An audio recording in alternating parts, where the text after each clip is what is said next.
નમસ્કાર 3 મે 2026ના રોજ કિંમતી ધાતુ બજારમાં આવેલા આશ્ચર્યજનક ફેરફારોના આજના આ વિશ્લેષણમાં આગળ વધીએ. હવે મનમાં સૌથી મોટો પ્રશ્ન એ થાય કે સોનું કેમ ગગડ્યું અને ચાંદી કેમ આટલી બધી ઉછળી. સાપ્તાહિક આંકડાઓ જુઓ, એકદમ અલગ જ ટ્રેન્ડ. સોનામાં મોટો કડાકો બોલ્યો છે, પણ સામે ચાંદીમાં જંગી ઉછાળો નોંધાયો છે.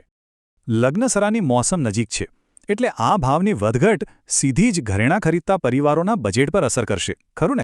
ખરીદદારો માટે સારા સમાચાર છે. ગયા અઠવાડિયે 24 કેરેટ સોનાના ભાવમાં સીધો ₹2,960નો ઘટાડો નોંધાયો છે. એવી જ રીતે 22 કેરેટ સોનું પણ થોડું સસ્તું થયું છે. તેમાં છેલ્લા અઠવાડિયામાં ₹2,850નો ઘટાડો જોવા મળ્યો છે. દિલ્હી, મુંબઈ અને અન્ય મુખ્ય વિસ્તારોમાં જોઈએ તો સ્થાનિક કિંમતોનો આ તફાવત બજારની અસલી પરિસ્થિતિ સ્પષ્ટ કરે છે. પણ સૌથી રસપ્રદ વાત ખબર છે? આજે ગુજરાતના તમામ મોટા શહેરોમાં સોનાના ભાવમાં એકદમ સમાનતા જોવા મળી છે. હવે ચાંદીની વાત કરીએ તો ત્યાં તો જબરજસ્ત તેજી છે.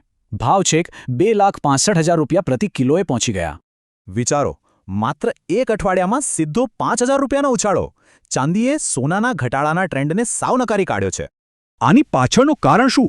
તો જવાબ છે પશ્ચિમ એશિયાનો તણાવ અને કેટલાક મહત્વના વૈશ્વિક આર્થિક સૂચકાંકો.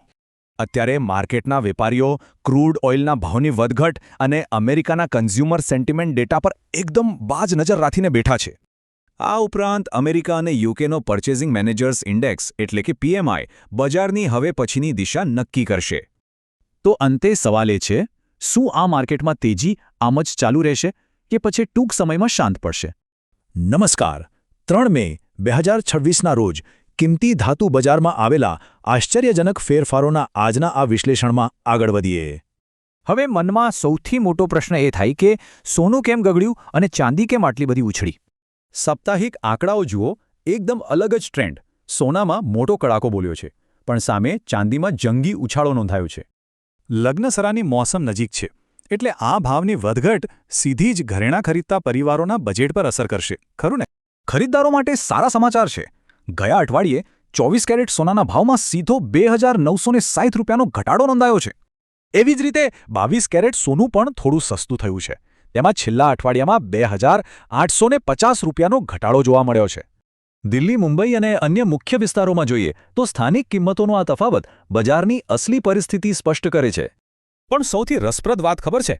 આજે ગુજરાતના તમામ મોટા શહેરોમાં સોનાના ભાવમાં એકદમ સમાનતા જોવા મળી છે.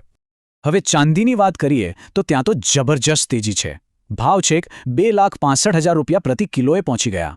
વિચારો, માત્ર એક અઠવાડિયામાં સીધો ₹5,000નો ઉછાળો.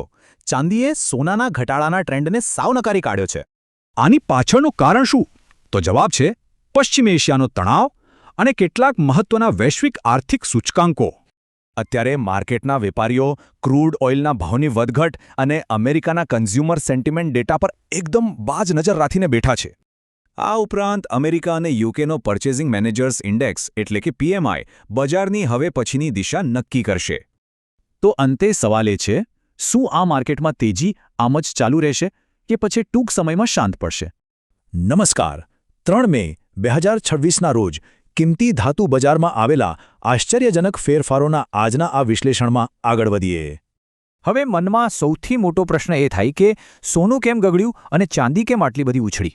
સાપ્તાહિક આંકડાઓ જુઓ, એકદમ અલગ જ ટ્રેન્ડ. સોનામાં મોટો કડાકો બોલ્યો છે, પણ સામે ચાંદીમાં જંગી ઉછાળો નોંધાયો છે. લગ્નસરાની મોસમ નજીક છે, એટલે આ ભાવની વધઘટ સીધી જ ઘરેણાં ખરીદતા પરિવારોના બજેટ પર અસર કરશે, ખરું ને? ખરીદદારો માટે સારા સમાચાર છે. ગયા અઠવાડિયે 24 કેરેટ સોનાના ભાવમાં સીધો ₹2,960નો ઘટાડો નોંધાયો છે. એવી જ રીતે 22 કેરેટ સોનું પણ થોડું સસ્તું થયું છે. તેમાં છેલ્લા અઠવાડિયામાં ₹2,850નો ઘટાડો જોવા મળ્યો છે. દિલ્હી, મુંબઈ અને અન્ય મુખ્ય વિસ્તારોમાં જોઈએ તો સ્થાનિક કિંમતોનો આ તફાવત બજારની અસલી પરિસ્થિતિ સ્પષ્ટ કરે છે. પણ સૌથી રસપ્રદ વાત ખબર છે? આજે ગુજરાતના તમામ મોટા શહેરોમાં સોનાના ભાવમાં એકદમ સમાનતા જોવા મળી છે. હવે ચાંદીની વાત કરીએ તો ત્યાં તો જબરજસ્ત તેજી છે. ભાવ છેક ₹2,65,000 પ્રતિ કિલોએ પહોંચી ગયા. વિચારો, માત્ર એક અઠવાડિયામાં સીધો ₹5,000નો ઉછાળો. ચાંદીએ સોનાના ઘટાડાના ટ્રેન્ડને સાવ નકારી કાઢ્યો છે. આની પાછળનું કારણ શું? તો જવાબ છે પશ્ચિમ એશિયાનો તણાવ અને કેટલાક મહત્વના વૈશ્વિક આર્થિક સૂચકાંકો. અત્યારે માર્કેટના વેપારીઓ ક્રૂડ ઓઇલના ભાવની વધઘટ અને અમેરિકાના કન્ઝ્યુમર સેન્ટિમેન્ટ ડેટા પર એકદમ બાજ નજર રાખીને બેઠા છે. આ ઉપરાંત અમેરિકા અને યુકેનો પર્ચેઝિંગ મેનેજર્સ ઇન્ડેક્સ એટલે કે PMI બજારની હવે પછીની દિશા નક્કી કરશે. તો અંતે સવાલ એ છે, શું આ માર્કેટમાં તેજી આમ જ ચાલુ રહેશે કે પછી ટૂંક સમયમાં શાંત પડશે?